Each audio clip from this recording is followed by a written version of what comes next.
What's up, everybody? Thralls Metal here once again. I'm the Croc-Neck, and I am back with some states of metal. So, on the last one, I kind of alluded to doing another state that may not necessarily have like the biggest metal scene, but still has some really cool, interesting bands. And, well, in order to decide that, I took to Patreon, put up a poll, and the winner of that outcome was New Mexico. I think we had like Rhode Island and Utah in the mix there, but New Mexico was the clear winner on this one. So what do I know about New Mexico?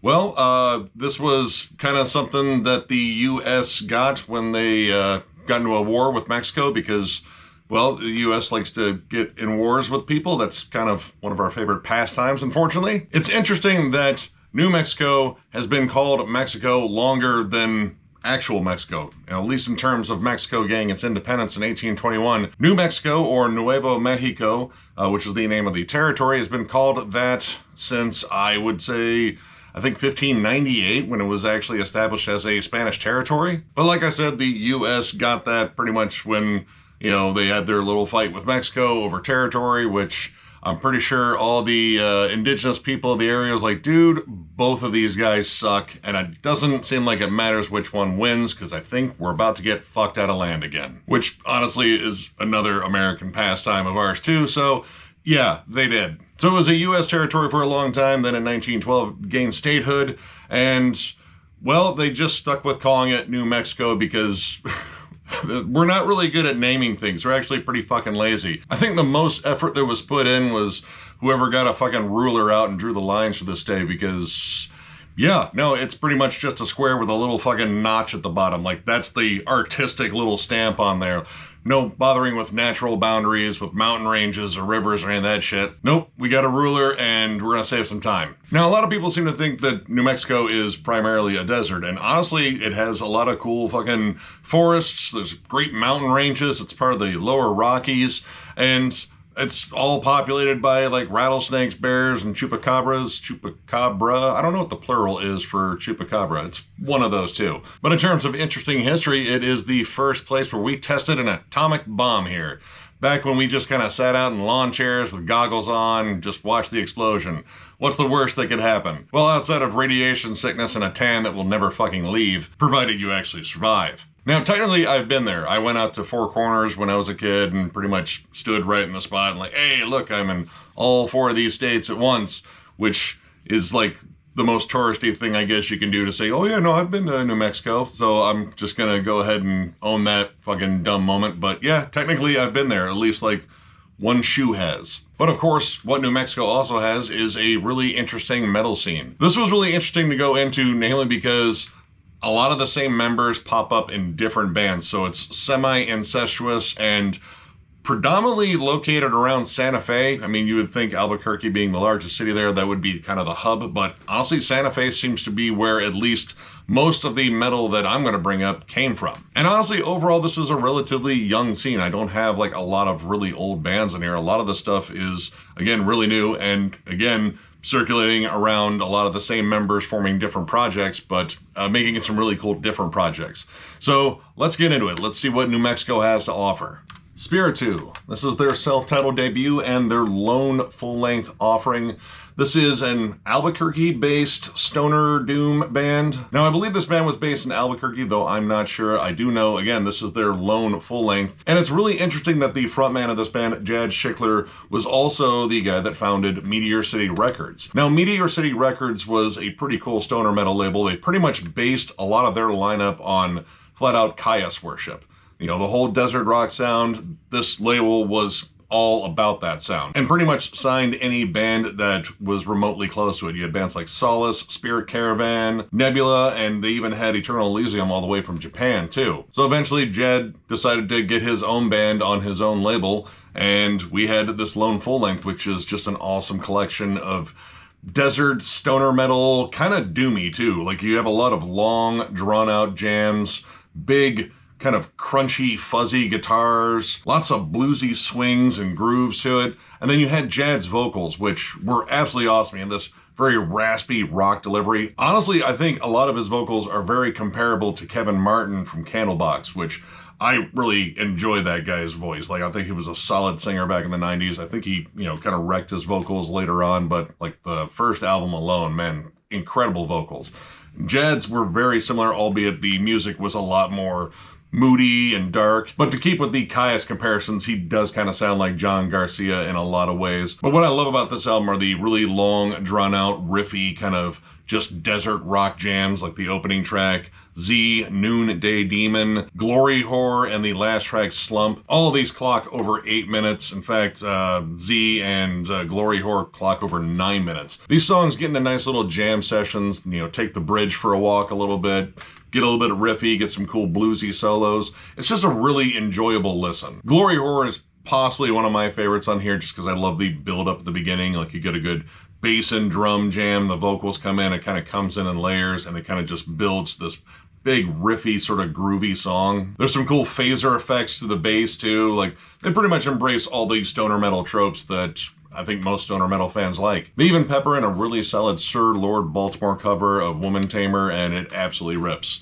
I love this album. Been a while since I came back to this band. I want to say I brought them up in an underrated stoner metal video, forever ago. But I think that was the only other release they had, which was a split they did with a band called Village of Dead Roads. Because this band kind of went defunct pretty soon. And, you know, Meteor City kept going for a while, but eventually that label, you know, folded, and, well, all these bands kind of got scattered to the wind. But yeah, this is the oldest one I have in terms of releases on here, and it came out in 2002. But if you love Caius, Black Sabbath, anything of that ilk, anything that pretty much came out on Meteor City Records, if you're familiar with that, definitely check this out. This is an absolutely killer jam.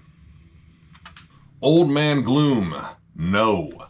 This is the 5th album from this then Santa Fe-based noise/sludge metal act. The band would eventually move to Massachusetts, but they started in Santa Fe, so I'm gonna count them because I think this is one of the most interesting bands on this entire list. And it features a lot of notable names in terms of metal, namely Aaron Turner, formerly of ISIS, currently in Sumac. You also have Caleb Schofield, rest in peace, former Cave-In bassist, as well as the current Cave-In bassist and Converge bassist Nate Newton on here. And this is just insanely heavy. Old Man Gloom is definitely an acquired taste. There's lots of noisy soundscapes, feedback galore.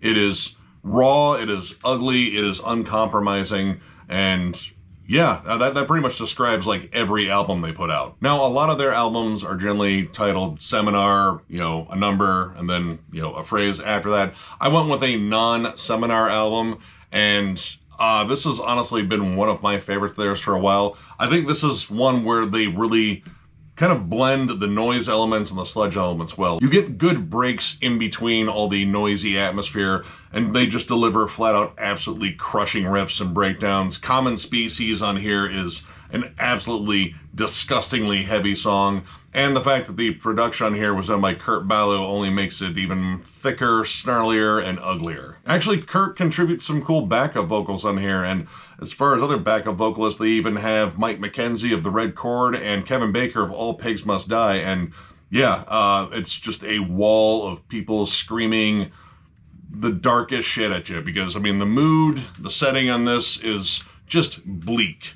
Everything about this album is caustic, whether it's riffing your face off or you are caught in a tornado of fucking noise and feedback. But surprisingly, there's also a good amount of melody on here. Like To Carry the Flame has some really good melodic hooks to it, as well as Crescent. And how some of the songs kind of morph as they go along, like the song The Forking starts off crushing, heavy, dark sludge, and then it kind of takes almost like an industrial turn. It kind of turns into more of a Godflesh song before it gets really just trippy and ambient towards the end. It's equal parts brutal and experimental, though I do think some of the experimental side, namely like the noisier tracks, can get to be a little bit much at certain points. Case in point, the long intro to Shadowed Hand. I say long intro, but honestly, it is most of the song. It takes 5 minutes for the riffs to show up, and by the time they show up, the song is close to being over, but when they do show up, they're absolutely awesome. And the last track, Shuddering Earth, is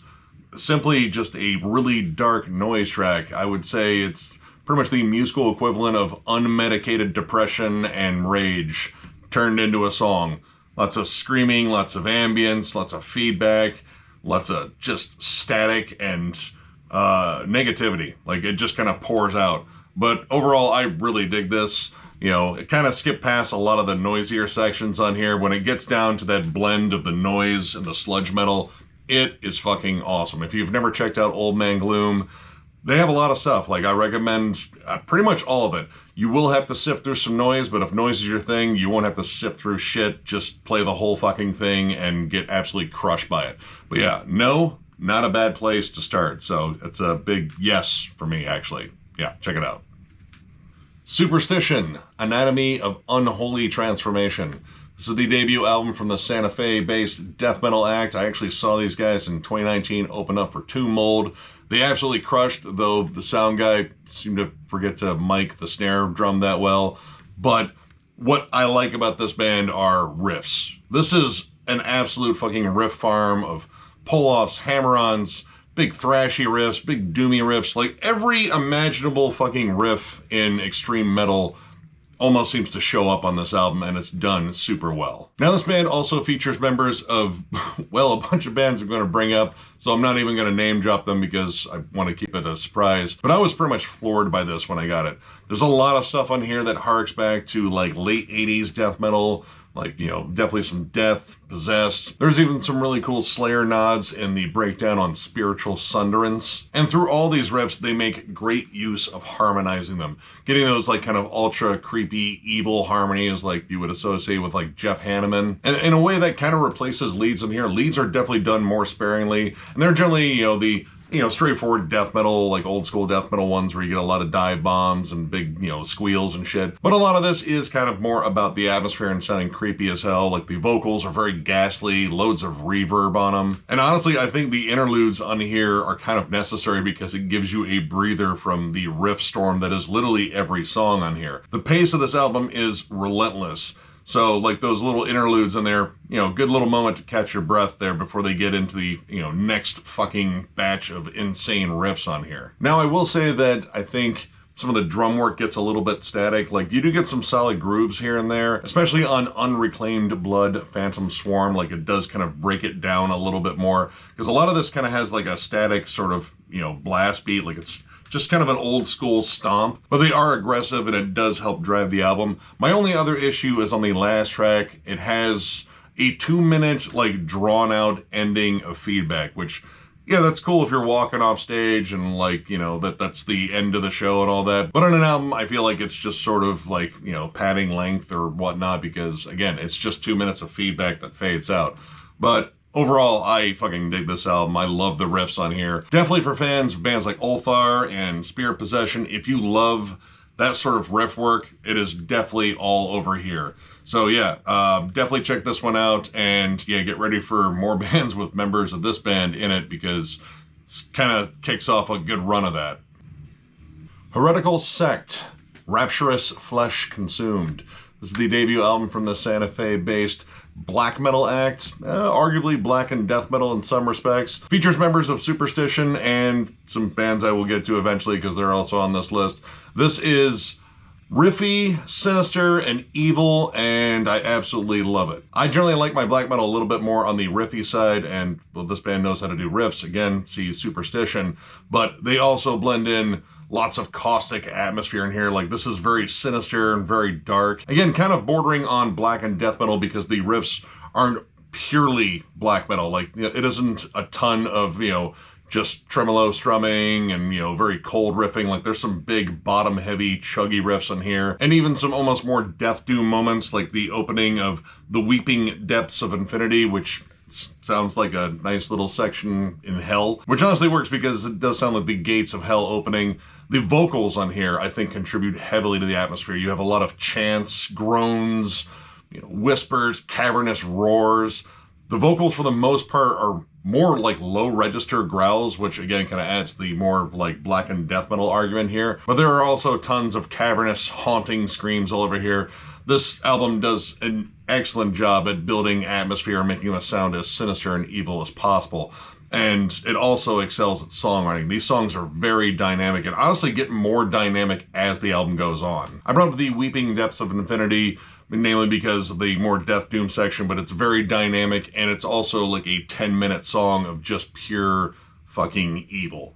I absolutely love it. But at the same time, you have a song like Degradation Temple, which is notably more atmospheric. There's more distant melodies. It feels more open. It isn't so like, aggressive and bone crunching. It's more about just setting the mood and making it sound absolutely creepy as hell. There's even some wolves or possibly coyotes howling in the song itself, which definitely adds to the creep factor.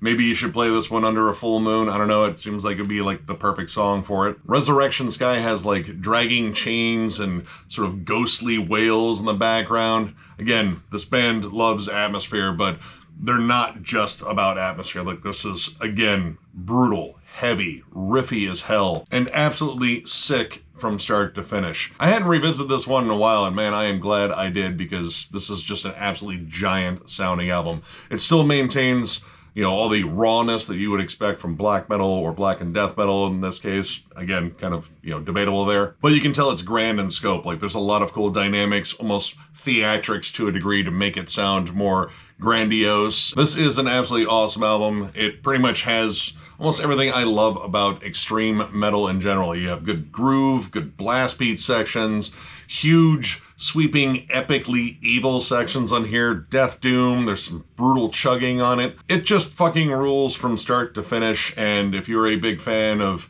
God, I would say like Sulphur Aeon, or like maybe Belphegor, definitely check this out. This is just absolutely crushing black metal / black and death metal. Again, it's kind of debatable. Doesn't matter, because it's awesome, it's evil, and you should definitely check it out. Last House on the Left, Among Flies. This is the second album from this Albuquerque deathcore act. Yes, I said deathcore, and this is deathcore I actually like, because this came out, well, when I was really into deathcore and before it became like a lot of over-processed bands with, too much fucking Skrillex in it. They named themselves after a Wes Craven flick, and they even got Simon Bisley to do the artwork on here, which, famous for Judge Dredd and Lobo and all that shit. I absolutely love his artwork, and this is really solid deathcore. And a lot of deathcore that I do still like isn't necessarily always built around the breakdown. Yes, there are breakdowns, but this is more about riffs and honestly melody. There are lots of like flat out like at the gates, worshiping riffs. Definitely some Black Dahlia Murder influence in here with the high-low vocal trade-offs. But the songwriting on here, I think, is absolutely awesome. There's a lot of attention to, again, melody and dynamics in terms of how the songs flow. It isn't just one breakdown after the next without any sort of substance. There's really cool atmosphere to it. There's tons of muscle on here, but I think the attention to detail and like some nuance in here is what really stands out. Songs like the title track and Liath Leonich, I don't even know if I said that right. Doesn't matter.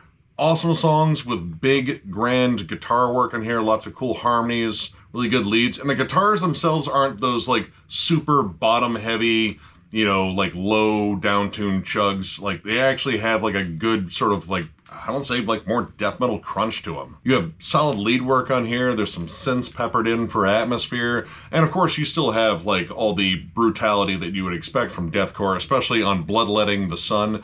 That has an awesome syncopated groove to it, like a broken up blast beat chug that I think is absolutely awesome. And of course, most of these songs have a breakdown, but I like the fact that that isn't the main thing, and I feel like that is definitely something that is missing in terms of like the ethos of most modern deathcore. Like, there's still some really good modern deathcore out there. I just think that genre is kind of hit or miss overall. Stuff like this actually shows that there can be more to deathcore overall than just, breakdowns.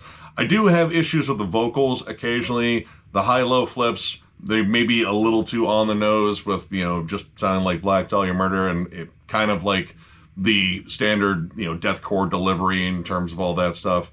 They do get old. But honestly, I paid attention to the music for the most part, and this album kept getting better as it was going on. So I really dig this one. So yeah, if deathcore isn't your thing, you may or may not like this. But if you like the older deathcore sound, like the stuff that came out, the mid to late 2000s, which this came out in 2008, so this is like right in the fucking heart of it, definitely check this out.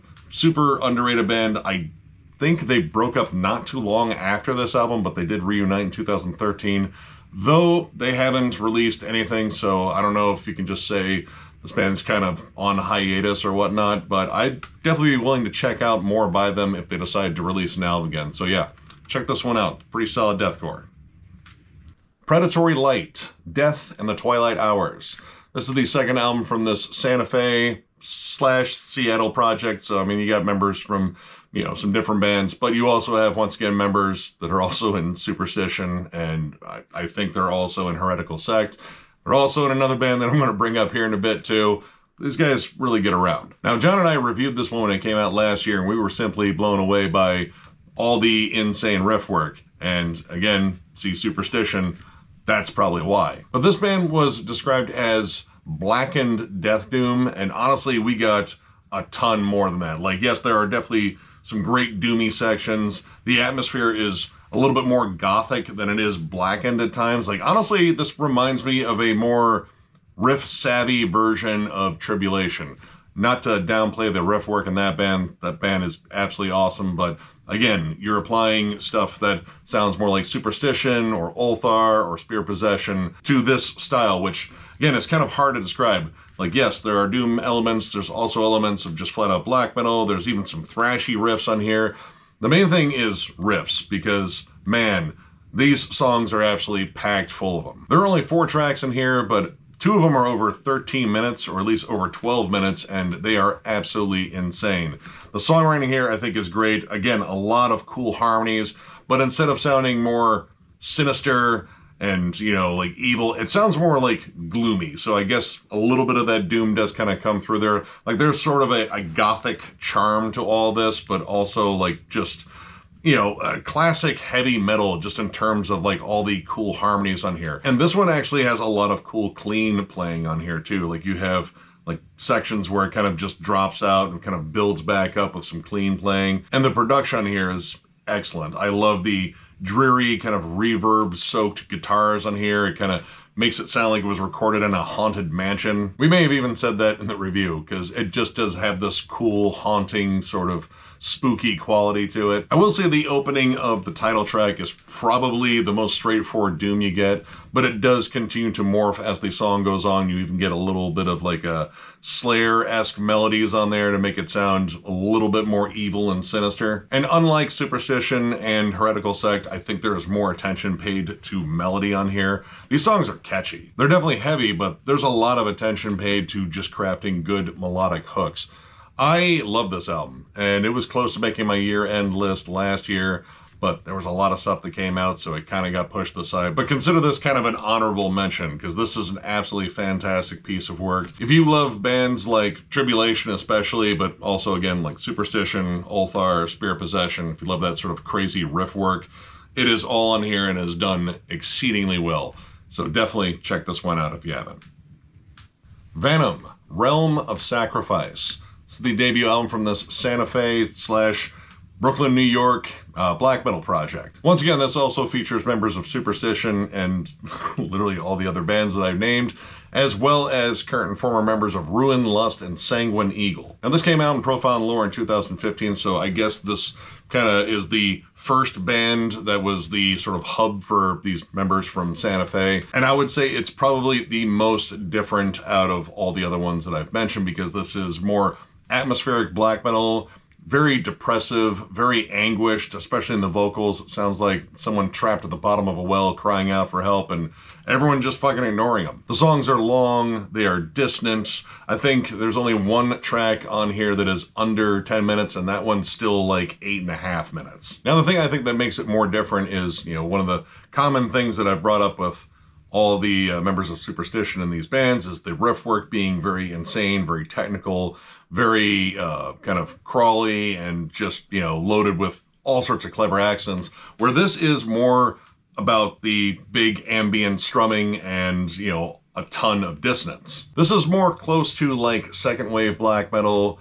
Again, very much built on cold, icy riffs and anguished emotion. There's a lot of stuff in here that actually reminds me a lot of like more melodic black metal like Sacramentum, especially on songs like Convergence and the title track with the very dreary, somber harmonies, but they are very catchy. The production is a little bit more like demo-ish. I think the vocals sit way back in the music. Actually, they're very overpowered by the drums and guitars, but it kind of makes these songs sound a little bit more haunting overall. Like, you're almost hearing like, a background whisper behind all of it. I mean, granted, it is a growl, but I don't know, it kind of makes it a little bit more spooky. But one of the things I really liked about this is it embraces a little bit of like post-metal. I don't know if I would call this like post-black metal, but at least on songs like in Immaterial Flame and Convergence again, there are more like clean sections, longer build-ups, especially on Immaterial Flame. I love the ghost-noted snares. It's very quiet at first, and then it sort of like just builds up the energy rather than just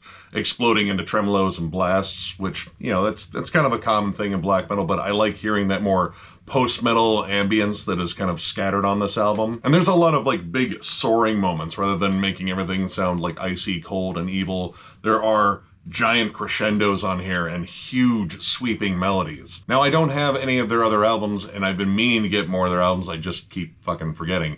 And honestly, from what I've heard on their more recent albums, they've gotten even better. But honestly, the only issue I have with this one is I think the, you know, opening track, Realm of Ascension, is a little bit flat compared to the rest of it. Honestly, this album really starts taking off at the second track, and then everything after that is absolutely glorious. So yeah, I definitely need to get more of Venom stuff in the future, but yeah, this is absolutely awesome. If you love, again, like Sacramentum, God, I would even say like some more like post-black metal bands like Harakiri from the Sky, or maybe even some stuff that's kind of comparable to like White Ward. Definitely check this out. This is an absolutely awesome album. And yeah, I'm definitely going to hunt down those other albums that I'm missing for damn sure, because this was absolutely awesome. So check it out. And finally, we have Noisier with their album Subvert, The Dominant Paradigm. This is the fourth album from this Albuquerque-based grindcore act, and honestly, this is the finest grind that New Mexico has to offer. And honestly, it's one of my favorite grindcore bands, regardless of where they're from, because this is just flat out vicious. Now, I do want to apologize just in case you hear noise in the background. My neighbor's trying to mow his lawn, but he waited way too fucking long because he's got a jungle back there, so his mower keeps fucking clogging. So there might be a lot of like stop, start, mower noises out there, but I don't know, kind of fits with this because this is just absolutely spastic, insane grindcore. Definitely in the vein of bands like Discordance Access and Pig Destroyer, but also you get some flat out stuff that's more straightforward like Nawsome, Napalm Death, Brutal Truth. This is just vicious from start to finish, and brief and hostile because this is 30 tracks in, well, while it says over 42 minutes, the last track is a 20-minute noise track, which is the only track in here that I skip. The rest of it, I don't think there's a song in here that cracks 2 minutes. The riff work is intense as hell. You have tons of squawky, dissonant riffs, big, brutal chugging. Surprisingly, a fair amount of groove in between the just absolutely nuts drum work in here, which is just blast beat city. Like the song Fraudulent has a really solid sort of just brutal groove to it before it, you know, takes off into the inevitable grindcore shit fits that I fucking love. But it does a great job of balancing out that more spazzy sort of style, like again, like Discordance Access. I would even say Wormrot to a degree, with more brutal grindcore, especially on songs like The Last Spark of Resistance and Gestapolis. I don't even know how to say that made-up word. But those tracks are like decidedly more straightforward and brutal, but I mean, this album is all over the place. Bordering on like, it sounds like exhaustion. The vocals on here go from like feral screams to growls to like these very exhausted growls, like they are completely fucking spent, like they tried to bullet train this in the studio or something like that, and it's like, I got maybe like a little bit left in me, but if I scream any harder, I'm gonna fucking puke. But I like the variety on here. Like, there's just a lot of cool stuff going on outside of just like your standard grindcore tropes. You have some more technical playing that shows up on songs like Information Highway to Hell. These are some great song titles, by the way. Life Consumed You, The Rail, and what was the other one on here? Fuck, man, there's a lot of songs to go through. Four Walls. Four Walls also has some really cool techie riffs. A song like Ace is the King has a little bit more like groovy hardcore to it, like it has a cool bass intro and just this stomping rhythm that screams more hardcore than it does grindcore. And while this album moves by you at like a million miles an hour, there's a lot of cool stuff that, you know, stands out in it. Like, you know, surprisingly a fair amount of dynamics for a band that sounds like they are just unloading all the shit that they don't like in musical form. But everything on here, minus the last track, Noise Eruption, I dig. Noise Eruption, again, it's like a 20-minute noise track. There's like some really dark spoken word buried in static, and it's just not for me. I can't do just flat out noise tracks, especially for that long. But everything else on here is absolutely crushing. This is top-notch grindcore. Again, I need more of their stuff, but I'm just gonna go ahead and say I recommend anything by Noisier. They get a lot of respect as far as, like, you know, grindcore bands, and that is for a reason. They're fucking awesome. So yeah, if you like your grindcore spazzy, technical, and fucking brutal as hell, definitely check this out. It's a fucking monstrous album. And that is it, at least in terms of stuff I have for New Mexico. It's a little bit shorter one. I think there was one other band I thought about including, but I went back and listened to it and was like, no, that's not really good representation for this state. It's just kind of bad. But this was fun. Again, another state that doesn't necessarily have like a giant scene or a giant style that essentially dominates what comes out of it, but still has some really cool, you know, bands coming out of it. Granted, a lot of them come from the same guys, but those guys are all fucking putting out killer stuff, so got no issue with that. As for the next one, I don't know where I'm going next. Got some ideas. I might do another poll on Patreon.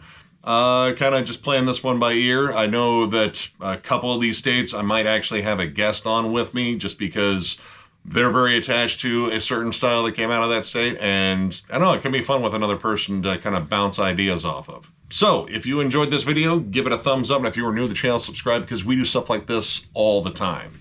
We are also on Patreon. If you'd like to help us out there, there's a link down below to thrallsmetal.com. Our store is there. We will be loading up on stuff eventually. Again, we're still in the tinkering with ideas thing. Someone mentioned patches. I don't think that's a bad idea at all. I think that's actually kind of cool. But yeah, we'll definitely let you know when we have some new merch and such. And of course, we have a giveaway going on once we hit 15,000 subscribers, which is just, again, mind-blowing that we've got this far. I'm going to give away a stack of 10 fucking CDs, ranging from all sorts of different styles of metal. And yeah, it's because we fucking love you guys. Thank you so much for getting us this far. It has been an amazing run, and we have tons of stuff planned in the future. Lots of cool content, lots of cool ideas. We're sort of bouncing around. But yeah, for the giveaway, all you have to do is comment on the video linked down below for the giveaway. It's also playing automatically on our channel once you go there. So get on there, comment, and you are entered, and that is it. And once again, I'm going to profusely thank the living fuck out of you guys because you all rule. Thank you so much for literally everything. You are pretty much the driving force behind this. It has been amazing doing this all these fucking years, and I think it will continue being amazing because I'm having a ton of fun doing this, and it is just amazing to get to do this. So thank you all once again, and we will catch you later.